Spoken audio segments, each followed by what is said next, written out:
그림의 자격을 갖추다라는 제목으로 주의 말씀 증거합니다. 우리가 생각했을 때 뭐 이 정도는 그냥 하면 되겠지 싶은데요, 실제로는 일정 이상의 자격을 요구받는 경우가 있습니다. 그 중에 하나가 드론이에요. 여러분 사진에서 보는 것처럼 이 드론 요즘 개인 취미용으로 이제 많이들 하는 걸 보죠. 그런데 이거요, 아무리 상업용이 아니라 할지라도, 그냥 내가 취미 생활로 개인용 드론이라 할지라도요, 이거 자유롭게 날릴 수 없습니다. 합법적으로 이 뉴욕시에서 드론을 조종하려면 FAA, 즉 연방 항공청에서 자격증을 따야 되고요, NIFD에 신고를 해야 돼요. 이거 위반하면 벌금은 물론 기소를 당하거나 이 드론 몰수당하는 등의 처벌을 받을 수 있다고 해요. 실제로 우리 교회 이 목사님도요, 이 교회에서 이제 드론 촬영 같은 거 할 때 필요하잖아요. 그래서 이 FAA 자격증을 취득하셨더라고요. 그런데 드론만이 아닙니다. 결혼 주례도 그렇더라고요. 제가 가만히 좀 지켜보니까요, 제 촉에 의하면 아마도 내년에 제가 올해 유아세례 엄청 많이 줬던 것처럼 제가 내년에는 좀 주례를 많이 쓸 것 같아요. 그래서 나름 설레면서 연습하고 있거든요. 어떤 넥타이를 하지? 막 이러면서 일부러 잘 안 하고 아껴두고 있고 막 그렇기도 하고, 집에서 막 이렇게 음성도 다양하게 연습도 해요. 신랑은 신부에게 키스해도 좋습니다. 이거를요, 버전을 달리해서 아나운서 버전, 근엄한 버전, 뭐 영성 있는 버전, 이거를 막 연습하고 있어요. 그런데 이것만 필요한 게 아니라 자격을 요구받더라고요. 미국에서 특히 이 뉴욕시에서는요, 이 시청이나 이 카운티 클럭에 등록이 필요하다는 거예요. 공식적인 주례를 인도하고 싶으면은요, 자격을 갖춰야 된다는 것이죠. 그런데 우리가 이 도시를 천국으로 물들이는 것, 천국을 그리는 것 역시 소정의 자격을 요구받고 있다는 사실을 여러분 알고 계십니까? 마태복음 10장 강의를 시작하면서 첫 번째 단락, 예수께서 12 제자를 부르는 장면을 우리는 예수께서 드디어 붓을 들고, 이 붓을 들고 이 도시의 천국을 그려나가는 걸로 비유했어요. 그런데 그렇게 부름받았다 할지라도 우리가 계속해서 그걸 감당할 수 있는, 천국 그리기에 참여할 수 있는 그 화가로서 자격을 갖추고 있는지를 점검해봐야 한다는 것입니다. 사실 오늘 설교 제목이 그림의 자격을 갖추다인데요, 이때 이 그림은요, 작품을 말하는 것이 아니라 그림을 그리는 행위를 말하는 거예요. 그림을 그릴 거예요? 그렇다면 자격증을 좀 보여주시죠. 한다는 것입니다. 과연 우리가 갖춰야 될 자격은 무엇일까요? 우리가 이 도시를 말씀으로 물들이고 천국을 그리기 위해서 우리가 가지고 있어야 될 그 자격, 그 조건은 무엇일까요? 오늘 이 아침에 오신 주님의 모든 백성들이 그 자격을 온전히 취득함으로 말미암아 우리가 함께 협력하여 이 도시를, 이 뉴욕시를 하나님 나라로 그려내는 우리가 모두가 되기를 주님의 이름으로 간절히 축원합니다. 오늘 이 짧은 본문에 무려 3번이나 반복되는 표현이 한 가지가 있어요. 한번 보시죠. 37절에 내게 합당하지 아니하고, 후반절에 내게 합당하지 아니하며, 38절에 내게 합당하지 아니하니라. 이 합당하다, 사실 이 단어는 우리에게 익숙해요. 우리가 이 강해를 진행하면서 한번 살펴봤습니다. 바로 악시오스라는 단어입니다. 그럴 가치가 있다. 그런데 합당하지 않다 했으니까 직역하자면 그는 나에게 가치가 없어 라는 충격적인 번역이 됩니다. 같은 내용을 다른 공간복음에서 다루는 것을 우리가 평행본문이라고 합니다.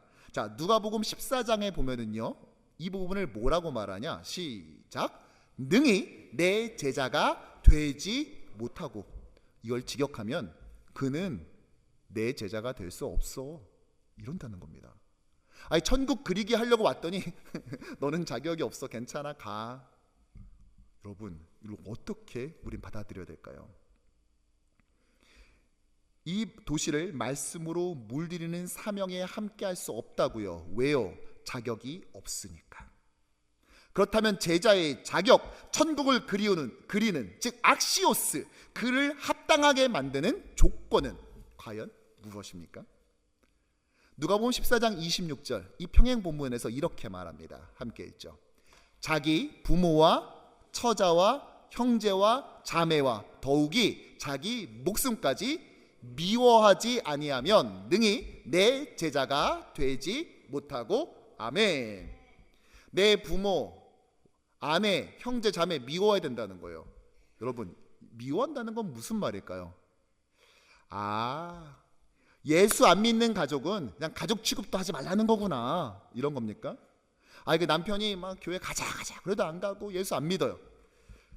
그러면 이제 이 사람은 적이야. 이제 미워하기 시작하는 거죠. 본격적으로 남편을. 뭐 예를 들어서 남편 자고 있으면 이렇게 자마 본 다음에 한 대 꿀밤 딱 때리고 도망간다든지, 뭐 남편 샤워하고 나오면 다리를 쭉 건다든지, 아니면 맛있는 반찬 먹기 전에 내가 싹 다 먼저 먹어버리거나, 맨날 밥하면은 남편 싫어하는 걸로만 푸짐하게 차리고 알러지 있는 거 꼬박꼬박 챙겨주는 거, 이런 겁니까?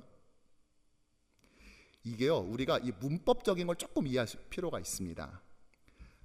이 누가복음은 사본이 헬라어로 기록되어 있지만 예수님은 아람어로 설교하셨죠. 원래 이 아람어는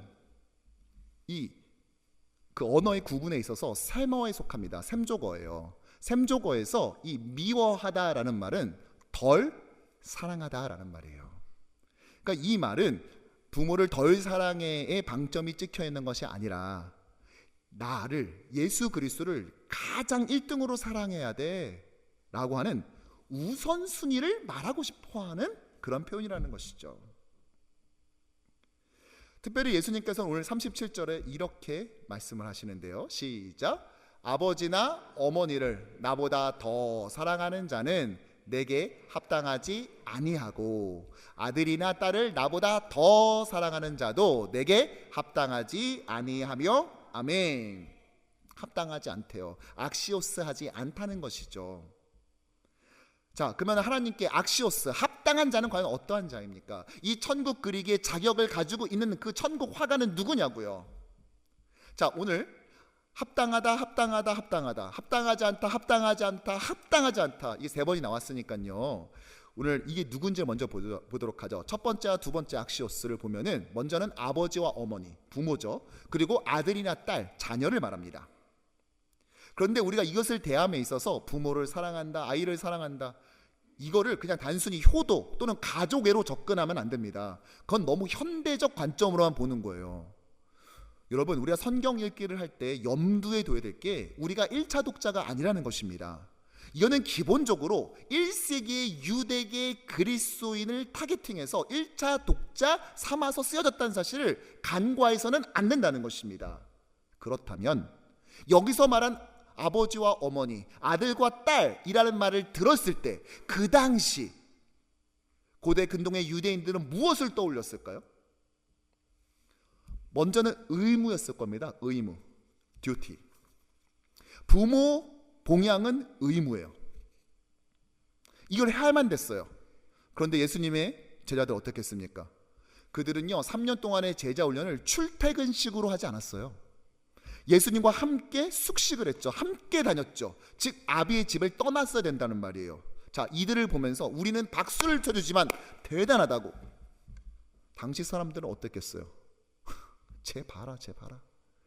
애미고 다 버리고 정신 나가서 저 젊은 랍비 쫓아다니는 거 봐라. 너 저 절대 저 친구하면 안 된다. 왜냐면 자신의 의무를 안 하니까. 이게 그들에 대한 당시의 평가였습니다. 의무를 하지 않는 사람들. 전에 한국에서 활동했었던 그 재미교포 출신 가수가 계속 한국을 한번 방문하려고 해도 대한민국 정부에서 계속 막잖아요. 왜요? 그가 병역의 의무를 하지 않아서. 현대의 사회에도 그런데요. 고대 사회에서 부모 봉양의 의무를 하지 않는 제자들을 바라보는 시선이 어땠을 것 같으세요? 또한 부모나 자녀라는 말을 들었을 때 떠올리는 두 번째는 아마도 명예였을 거예요. 자연스럽죠. 의무를 다한 사람에게 따라오는 리워드는 명예 아닙니까? 당시에 누군가를 말할 때 이름이 뭐예요? 라고 말했을 때 김광선입니다. 이렇게 말하는 사람은 없었어요. 패밀리 네임을 쓰지 않는다고요. 어느 지파에 누구의 손자이며 누구의 아들인 광선입니다. 이렇게 말하는 겁니다. 즉 나는 개인이 아니라 그 가문에 소속된 사람이에요. 그 가문의 명예를 이어가는 자인 것이죠. 그래서 여호수아도 그냥 여호수아가 아니죠. 눈의 아들 여호수아. 다윗은 이새의 아들 다윗. 구약 시대는 그랬나 보죠. 아니요. 신약 시대에 넘어와서 여러분 베드로는 별명이고 원래 이름은 뭡니까? 시몬. 근데 뭐라고 부르죠? 요한의 아들 시몬아. 가문의 명예를 계승하는 자란 말이에요. 그런데 이거를 다 뒤로 하고 예수를 쫓았다는 것입니다. 자녀도 마찬가지죠. 내가 이 가문이 끊어지지 않고 계속해서 이어지게 했어요. 자녀를 낳았단 말이에요. 그러면 이것은 내가 이 가문의 승계를 계속해서 이어지게 한 이 공로를 인정받아서 리워드, 명예를 얻게 되는 것입니다. 그래서 아이를 갖지 못한다는 것이 고대에서는 다른 의미이죠. 뭐 고대까지 갑니까? 뭐 우리나라는 안 그랬어요? 불과 몇십 년 전만 해도 죽어도 아들 낳아야 된다고. 왜? 그래야 가게를 이어갈 수 있다고. 그래야 이 가문을 이어갈 수 있다. 이런 얘기하면서 했었잖아요. 안 그래도 속상한데 그걸로 불명예처럼 굴레를 씌웠었던 것이에요. 불과 얼마 전까지 있었던 일 아니에요? 하물며 그때는요. 자녀는 그들에게 있어서 트로피와 같은 거였어요. 명예였다고요. 또 하나가 있습니다. 부모나 자녀라는 말을 들었을 때 재산을 떠올렸을 겁니다. 일단 당시에 부모가 자녀에게 주는 재산은 지금처럼 주식을 주거나 또는 현금을 주거나 코인을 주거나 이런 동산보다는 부동산이죠. 우리 지파, 우리 가문에게서 계속해서 이어오는 기업, 이 땅을 물려받는 것입니다. 그런데 부모를 떠나서 예수를 쫓는다고요? 이거는 재산을 잇는 거예요. 그러면 자녀는요? 자녀도 재산이에요. 자녀의 또 다른 말은 노동력이죠. 이스라엘은 농사만 짓지 않고 농업과 목축업을 겸하는 형태였어요. 둘 다 노동을 필요로 합니다. 특히 농업은 노동 집약적 산업 아닙니까? 그러니까 자녀를 많이 낳았다는 것은 그들에게 있어서 축복으로 여겨졌다고요. 아니 단순히 명예만 있는 것이 아니라 그것은 곧 재산을 의미하는 것이기도 했다는 것입니다. 물론 가족으로서의 애가 기본적으로 깔려 있어요. 식구로서의 그것도 당연히 있지만 그러나 현대적 관점으로 그렇게만 봐서는 안 된다는 것이죠. 자, 두 번째 악시오스는 사실은 사회적인 것과 연결되어 있습니다. 사람으로 태어났으면 그래야지 의무, 그것을 했을 때 주어지는 명예, 그리고 그 가운데서 내가 취득하게 되는 재산. 그런데 마지막 세 번째 악시오스는요, 보다 더 한 발자국 깊이 들어갑니다. 38절의 말씀 함께 읽죠. 또 자기 십자가를 지고 나를 따르지 않는 자도 내게 합당하지 아니하니라. 아멘. 따르긴 하는데 그냥은 안 된대요. 뭘 지고 오래요. 뭘? 십자가. 근데 그냥 십자가가 아니에요. 자기 십자가. 이거 오해하지 말아야 될 게 이거 예수의 십자가 말하는 것 아닙니다. 아직 예수님 십자가 사건 이제 지나지 않았어요. 그 전이에요. 그러면 이것은 예수가 지신 대속의 십자가를 말하는 것 아니라, 즉 고유명사 십자가를 말하는 게 아니라 그 당시에 일반적으로 십자가 할 때 떠올리는 일반 명사의 십자가를 말하는 거예요. 그럼 뭐겠어요? 그렇죠. 핍박, 박해, 고난, 로마 제국이 피정복민들에게 말을 안 들었을 때 그들을 공포심으로 누르기 위해서 했었던 그 핍박, 그것이 바로 십자가였다고요. 근데 내가 감당해야 될 핍박을, 박해를 져야 된다는 거예요. 안 그러면 악시오스가 아니래요. 나한테 가치가 없대요. 합당하지 않대요. 이 천국 그리기에 함께 할 수 있는 화가의 자격증을 가질 수 없다는 것입니다. 굉장히 과한 요구죠.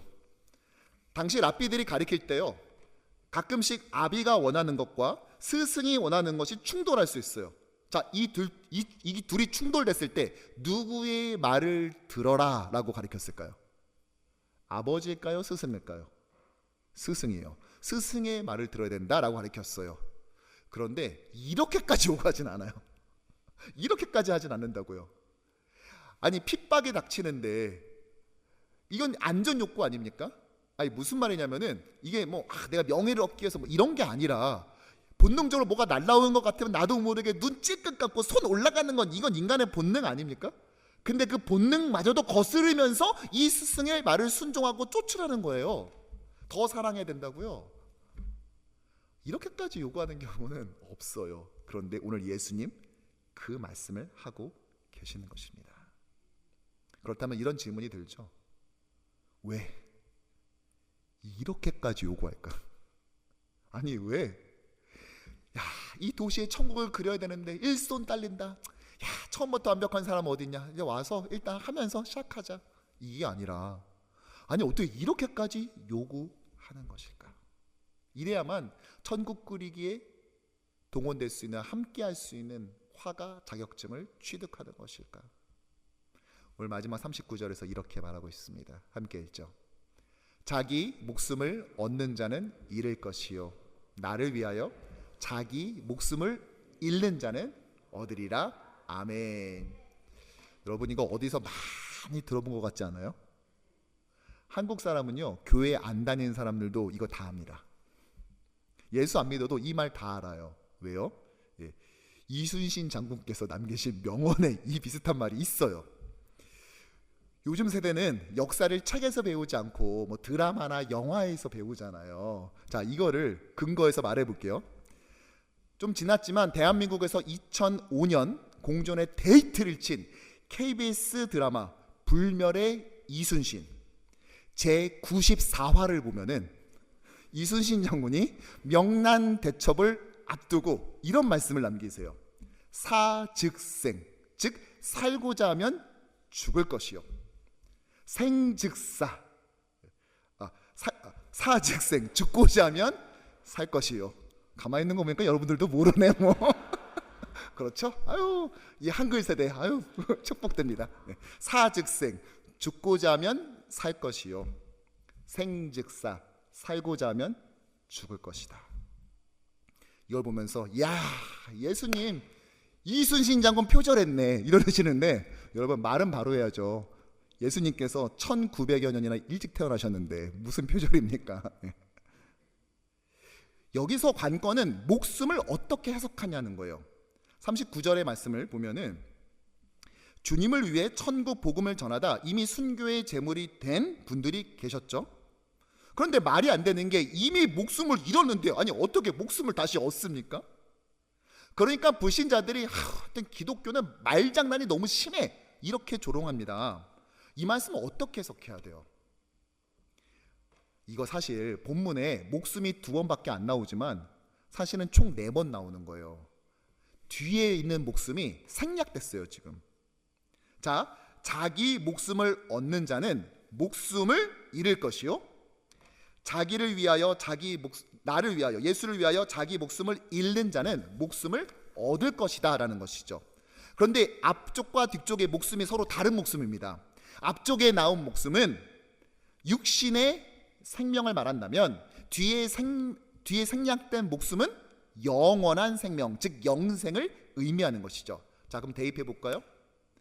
예수를 위하여 자기 육신의 생명을 잃는 자는 영원한 생명을 얻게 될 줄로 믿습니다. 그런데 이 영생을 얻는다는 것을 뭘 말하냐? 바로 천국을 소유한다는 걸 의미해요. 왜 그럴까요? 천국은요 여러분 몇 달 렌트가 안 돼요. 무슨 말이냐? 제가요 좀 사정이 있어서 그런데 제가 천국에 그냥 2달만 계약할게요. 다음에 또 상황 피면은 제가 또 오겠습니다. 천국은 에어비앤비가 아니에요. 천국은 기본 거주 기간이 어떻게 되죠? 영원입니다. 그러니까 천국을 소유한다, 천국에 거한다는 것은 곧 영생을 소유한다는 말과 동일어가 된다는 것이죠. 그런데 내가 영생을 얻지 못하. 근데 어떻게 영생을 얻는다? 나의 육신의 생명을 드린 자는 영원한 생명을 얻게 된다는 거예요. 이래야만 천국을 얻는다니까요. 그러니까 우리가 이렇게까지 한다는 것입니다. 이래야 자격을 얻는다고요. 아니 내가 가지지도 못한 천국을 남 보고 가지라고 그린다는 게 이게 말이 되는 소리입니까? 내가 먼저 그 천국을 소유해야 이 도시를 말씀으로 물들여서 천국을 그릴 수 있을 줄로 믿습니다. 그러므로 영생은 우리가 가지면 좋은 옵션이 아니라 이 천국 그리기를 위해 부름받은 제자들은 반드시 가지고 있어야 될 필수 자격이라는 것이죠. 그런데 우리가 이 주를 위해서 자신의 생명을 내어드린다, 육체의 생명을 내어드린다, 여기에도 조금 묵상해 볼 필요가 있어요. 왜냐? 이것을 그냥 문자적으로만, 육체적 순교로만 생각한다면 여러분 문제가 심각해지는 게, 그러면 우리랑은 상관없는 얘기가 됩니다. 왜요? 여러분, 목숨을 잃어야만, 순교를 해야만 영생을 얻는다는 소리가 되는데, 그러면 뉴욕 퀸즈에서 예수 믿다 순교 받을 수 있는 가능성이 얼마나 된다고 생각하세요? 굉장히 힘들죠. 근데 문제는 육체적 순교를 하지 않으면 영생을 못 얻는다니까요. 그러면 천국을 소유하지 못한다니까요. 그럼 어떻게 해야 돼요? 지나가는 사람에게 부탁해야죠. 제발 저 좀 죽여주세요. 저 예수 믿어요. 저 좀 죽여주시면 안 돼요? 왜 그러세요? 저를 죽여주셔야 제가 영생을 얻게 된다니까요. 그래야 천국을 가질 수 있어요. 이게 무슨 말이에요 이게? 따라서 이 자신의 육신의 생명을 내어드린다는 것을 꼭 육체적 순교로 규정 지을 수는 없다는 것입니다. 실제로 여기서 목숨이라는 단어는 헬라어로 푸시케예요. 한번 따라해 볼까요? 푸시케. 이거 육신의 생명 말할 때도 푸시케를 씁니다. 그런데 영혼이라는 뜻도 가지고 있고요, 무엇보다 자아라는 뜻을 가지고 있어요. 우리의 에고, 즉 자기중심적 삶, 내가 내 마음대로, 내가 살고 싶은 대로 살고자 하는 것, 그것이 바로 푸시케예요. 그 육신의 푸시케, 그 육신의 자아를 죽게 했을 때 우리는 영생을 얻게 되는 줄로 믿습니다. 따라서 이 시대의 진정한 순교는 무엇일까요? 육체적 순교만이 있는 것이 아니라 자기의 자아를 죽이는 것입니다. 자신의 성품을 죽이는 것입니다. 본성대로 살지 않는 거예요. 그렇게 되었을 때 우리는 영생을 찾게 될 것입니다. 왜냐? 얻다라는 단어는 얻다라는 뜻도 있지만 찾다라는 뜻도 함의하고 있거든요. 즉 저와 여러분들은 주를 위해서 우리의 육신의 자아를 십자가에 못 박아야 됩니다. 내가 살고 싶은 대로 사는 것이 아니에요. 아니, 원래 타고난 성품들이 있죠. 어떤 사람은 다른 사람의 이야기를 들을 때 에너지가 쌓이고, 어떤 사람은 내 얘기를 하면서 행복감을 느끼는 사람이 있죠. 외향적이고 내향적이고 이런 차이가 있을 수 있어요. 그러나 더 앞서될 것은 무엇이다? 내 본성이 아니라 내 본성을 거스르면서까지 예수 그리스도를 내 삶의 1순위로 여기는 것, 우선순위를 그렇게 배치하는 삶. 나 이거 내 성격에 진짜 안 맞거든? 그런데도 불구하고 예수님께서 이렇게 하라니까 하시니 내가 그렇게 순종합니다. 사실 나는 누구한테 뭐 말 한마디도 제대로 못하고 그래서 손해보는 것도 많은데, 아니 내가 누구한테 같이 교회 가자고, 같이 이 천국 복음 듣자고 하는 거 쉽지 않을 수 있죠. 성품적으로는 못해요. 그런데 주님이 1순위다 보니까 나 오늘 직장 동료한테 추수감사절날 초청한다 안 한다, 한다 안 한다, 나무님을 계속 뜯어가면서까지 고민하고 하다가 있잖아, 맨날 있어, 있잖아, 응, 말해, 근데 하면서 막 혹시 10월 11월 네 번째 주에 뭐해? 이 용기를 내는 거예요. 본성을 거슬러 가면서 꼭 너희 생명을 받다 바쳐라 이렇게만 하는 것이 아니라 나의 자아를, 내가 살고 싶었던 그 방식을 기꺼이 내어놓고 주님의 방식을 취하는 것, 그것이 바로 이 시대에 우리에게 요구받고 있는, 우리가 요구받고 있는 또 다른 형태의 순교일 줄로 믿습니다. 주님이 그 말씀을 하시니까. 마가복음 8장 35절, 이 말씀의 병행 구절에 뭐라고 말하느냐? 나와 복음을 위하여, 나와 복음을 위하여. 예수와 그분이 하신 이 말씀을 따라서 내 성품대로 사는 것이 아니라, 내 성격대로 살고 있는 것이 아니라 주의 말씀대로 살기 위하여. 그런데 이게 하루아침에 돼요? 저도 안 되더라고요. 여러분, 이 성격대로 살지 않는 것이 얼마나 힘드냐? 하다 보면은요, 그냥 순교하는 게 나을 수도 있겠다라는 생각이 가끔씩 들 수도 있어요. 그런데 이거 어쩌다 한번 하는 거 아닙니다. 이거 언제 되는 줄 아세요? 누가복음의 병행 구절에서 9장 23절에서 이렇게 말합니다. 시작. 아무든지 나를 따라오려거든 자기를 부인하고 날마다 제 십자가를 지고 나를 따를 것이니라. 아멘. 어쩌다 한 번씩 예수의 성품을 따르는 것이 아닙니다. 어떻게 해야 돼요? 날마다 해야 돼요.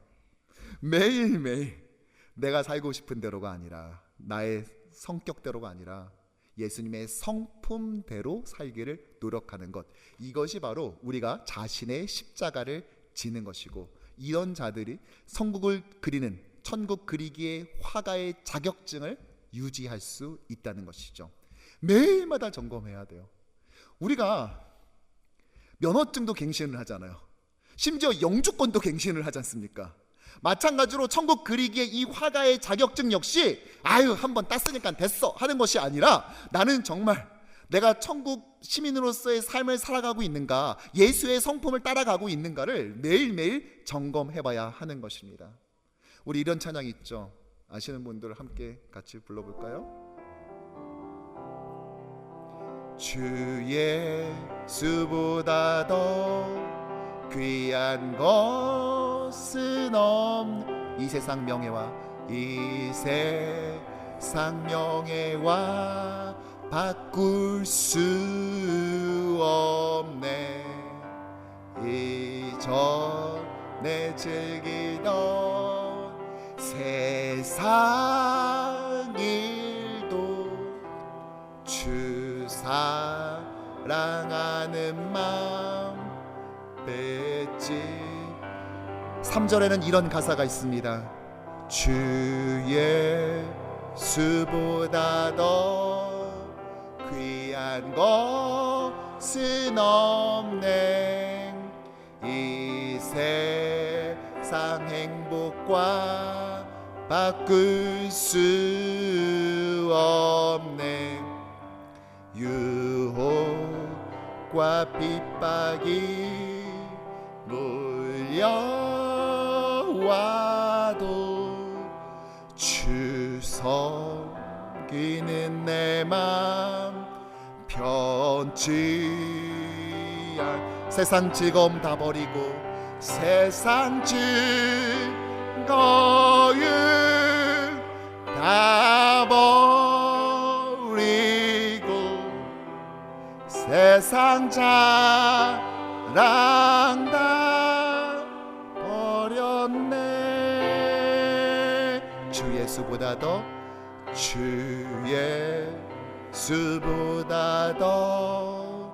귀한 것은 없네. 예수 밖에는 없네.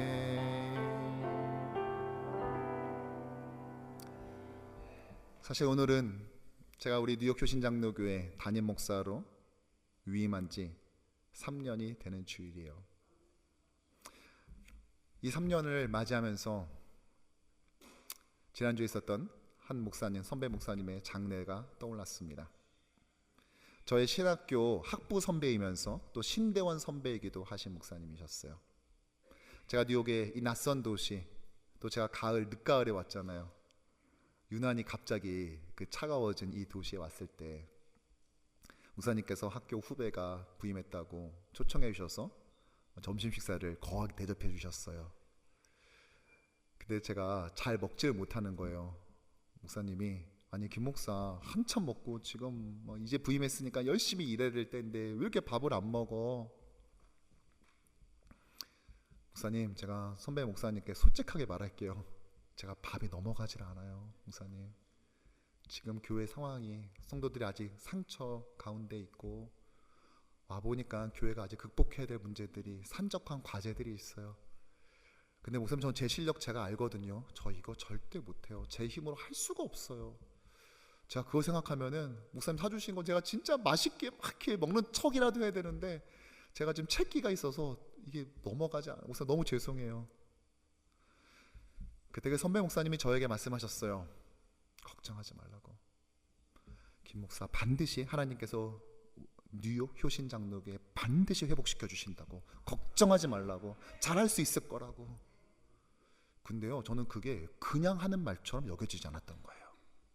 이 목사님께서 하신 말씀이 마치 예수님께서 앞으로 있을 일을 저에게 미리 말해주는 것처럼 느껴지는 거 있죠. 그래서 그 말을 듣고 난 다음에 저 안에 용기라는 것이 생기기 시작했어요. 그리고 정말 기적처럼 얼마 지나지도 않아서 하나님께서 우리를 빠르게 회복시켜 주시고 치유하여 주셨으며 언간샘신 기대하지 못했었던 성장과 부흥의 은혜를 주셨습니다. 목사님 1년 반 전쯤에 췌장암에 걸리셨다 진단을 받았다는 이야기를 듣고 그 다음부터 제가 몇 달에 한 번씩 짧은 통화를 드렸어요. 한참 후배인 제가 이거 저거 말하는 것 자체가 좀 경우가 없을 것 같아서 예의가 아닌 것 같아서 그냥 1분 이내로만 제가 항상 통화를 드렸어요. 예 목사님, 저 뉴욕 교신장로교회 김광선입니다. 그래 김 목사님 잘하고 있다 얘기 듣고 있어요. 근데 목사님 건강 꼭 챙겨야 돼요. 제 건강을 먼저 생각해 주셨어요. 네 목사님, 저도 목사님 위해서 계속 기도하겠습니다.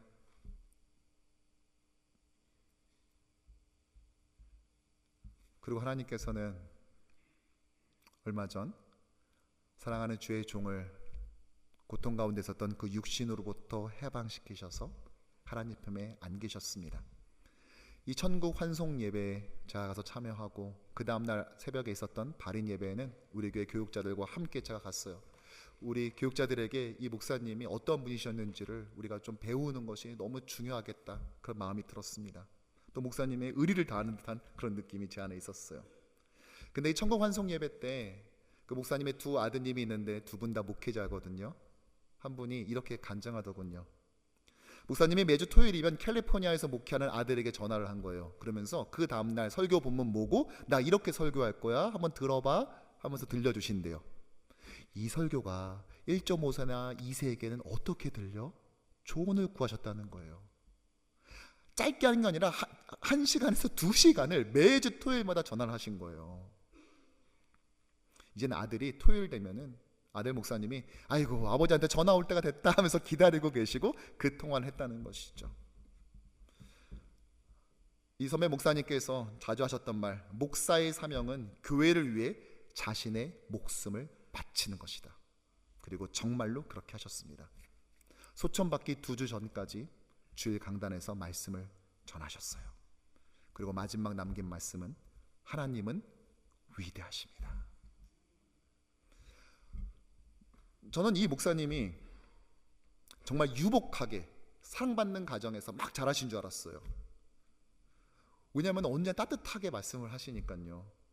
그 아프신 가운데서도 제가 올해 봄에 목사님 저희 창립 41주년이에요. 저희 아프시지만 저희 꼭 그 축하 영상 찍어주셔야 돼요. 그랬더니 하겠다고. 목사님 제가 가서 그러면 직접 뵐까요? 아니라고. 내가 몸 컨디션이 안 좋아서 그러니까 내가 컨디션 맞춰서 찍어서 보내주겠다고. 너무 따뜻하게 보내주셔서 우리가 그때 같이 창립기념주일에 봤잖아요. 이런 목사님. 그런데 알고 봤더니 목사님 6살 때 어머님이 먼저 하나님 품에 안기셨던 거예요.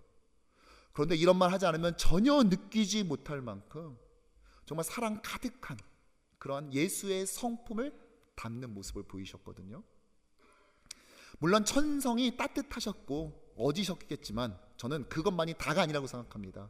분명 이 선배 목사님은요, 매일마다 자신의 삶 가운데서 자신의 본성을 따라가는 삶이 아니라 자신의 의무, 자신의 명예, 자신의 재산, 다른 사람의 인정과 칭찬, 세상의 방식, 목회의 성공신화, 그리고 자신의 본성이 아니라 예수의 말씀을 따라 사는, 즉 자신의 육신의 자아를 내어드림으로써 하나님께서 주시는 영생을 얻으려 애썼기에 어느 순간인가 그렇게 예수의 성품을 담게 되신 줄로 믿습니다.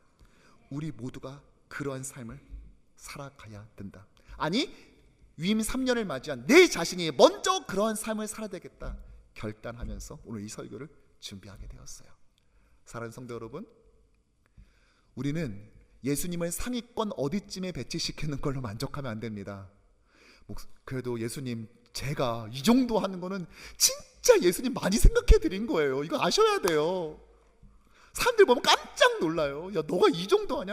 야 네가 한 달에 4번에서 5번밖에 없는데 네가 3번이나 예배를 참석한다고? 야 너 대단하다. 많이 변했다. 예수님은요 상위권을 요구하지 않으시고요, 우리의 첫 번째 삶의 우선순위를 요구하시는 분입니다. 우린 그것을 위해서 매일마다 나의 자아를 십자가에 못 박고 나의 성품이 아니라 예수의 성품을 따라 담는 자들이 될 때, 이 도시 안에 천국을 그리는 이 천국 화가의 자격증을 계속해서 날마다 갱신해 나갈 줄로 믿습니다. 우리 좌우에 있는 분들과 인사합시다. 예수님이 내 삶의 1번입니다. 예수님이 내 삶의 1번입니다. 아멘. 또 이렇게 인사해 볼까요? 그림의 자격을 지켜갑시다. 그림의 자격을 지켜갑시다. 아멘.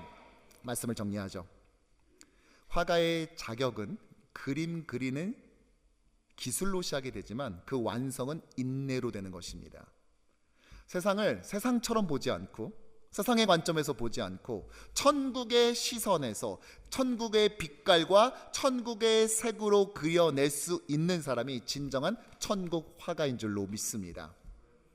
천국을 그릴 자격을 갖추어 간다는 것은 자신 내면의 색을 내려놓는 것을 표현하는 것이 아니라 말씀을 통해서 받은 예수의 성품이 스며들게 하는 것이에요. 천국을 그리는 것은 단순히 아름다움을 묘사하는 차원의 것이 아닙니다. 그것은 하늘의 빛을, 그 말씀의 계시를 감당할 수 있는 여정을 살아내는 것입니다. 세상은 매일마다 빠르게 그 색깔을 달리하죠. 그래서 우리를 혼란케 합니다. 하지만 우리는 천국의 색을 말씀을 통해 예수의 성품을 관통하며 우리의 붓 끝에서 드러내야 될 줄로 믿습니다. 나의 욕망, 나의 꿈, 내가 되고 싶은 그 무엇, 그것을 내려놓고 나의 영광과 나의 색깔을 내려놓고 예수 성품의 색깔로 그려내는 것, 그러기 위해서 내 십자가, 즉 나의 가장 기본적인 안전의 욕구조차도 내어놓고 나의 자아를 드림으로써 예수의 성품을 얻고 또 그것을 통해 구현될 수 있는 영생, 또 영생한 자만이 얻을 수 있는 천국을 살아가는 것이죠. 자기 목숨을 얻는 자는 잃을 것이요, 나를 위하여, 예수를 위하여, 예수와 그의 말씀을 위하여 자기 목숨을 잃는 자는 얻으리라. 아멘. 위임 3년을 맞이하면서 제가 고민해 봤어요. 지난 3년의 목회는 어땠는가? 나는 정말 이 천국 그리기 화가에 합당한 자격을 유지하고 있는가? 다시 한번 생각하는 것이, 끝까지 초심을 잃지 않고 한결과 같은 목회를 할 수 있도록 주님 저에게 은혜를 베풀어 주옵소서. 그래서 저는 1년 전 내가 뭘 했지라고 돌아보니까요, 1년 전 제가 했었던 게 있어요. 네, 바로 저 사진인데요. 1년 전 사진이죠. 네. 이번 주 화요일도 이제 빼빼로 데이가 다가오잖아요. 제가 1년 전에도 빼빼로 데이를 앞두고 있어서 1년 전에 찾았던 그 한인마트를 다시 습격했습니다. 그래서 저렇게 작년에 이제 다 비웠잖아요. 네. 그래서 어저께 설교 준비를 하다가 밤에 다시 뛰쳐나갔어요. 내가 초심을 잃어버리면 안 되겠다. 네. 그래서 다시 사진을 보여줄까요? 네. 네. 올해는요, 그래도 한번 했다고 훨씬 더 품격 있게 저런 우아한 습격을 이루었습니다. 그리고 감사한 게 뭔지 아세요? 이제 하나님께서 저 외롭지 말라고 또 동역자를 붙여줘서요, 함께 어저께 빼빼로를 성도님들께 하나씩 드릴 수 있게끔 저렇게 마트 습격을 잘 마칠 수가 있었어요. 제가 어저께 깨닫게 된 거는 역시 창피함도 반으로 나누면은 줄 수 있다라는 것, 절반이 된다는 것을 알 수 있어요. 저를 본 그 빼빼로를 그 카트에 잔뜩 싣고 가는 저를 본 외국인이 보자마자 말도 못하고 와우 이러면서 보는 거 있죠. 얼마나 부끄럽던지. 네. 오늘 나가실 때요, 하나씩 우리 빼빼로를 준비했습니다. 예. 건강이 요즘 염려되시는 분은 초록색 빼빼로를 받아가시면 되겠고요. 삶이 요즘 너무 단조롭다, 뭔가 새로움이 있었으면 좋겠다라는 것은 아몬드 맛을 가져가시면 되겠고요. 그러나 제가 추천하고 싶은 건 이겁니다. 왜일까요? 그렇죠. 목회의 기본을 잃지 말자라는 그런 마음을 가져서 준비했습니다. 여러분, 우리의 삶은 매일매일 우리의 삶 가운데 말씀으로 이 도시를 물들이고 천국을 그려 나가는 것입니다. 천국은 우리의 능력으로 그리는 것이 아니라 주의 말씀으로, 예수의 성품으로 그려 나가는 것입니다. 내 안의 빛이 아니라 예수의 말씀과 성품에서 나오는 빛으로 이 세상을 물들입시다. 그렇게 됐을 때 저와 여러분들을 통해 이 도시가 어느덧 예수의 그 푸르르고 푸르른 계절이 예수의 그 아름다운 천국 복음의 색깔로 깊게 물들 줄로 믿습니다. 그러나 한 주를 살아가는, 그리고 부족하지만 여러분들의 격려와 여러분들의 기도와 응원 속에 저와 함께 또 다른 이 시간들을 이 도시 곳곳에 흩어져서 천국 그리기를 완성해 나가는 우리 뉴욕 교신 장로교회 되기를 주님의 이름으로 간절히 축원합니다.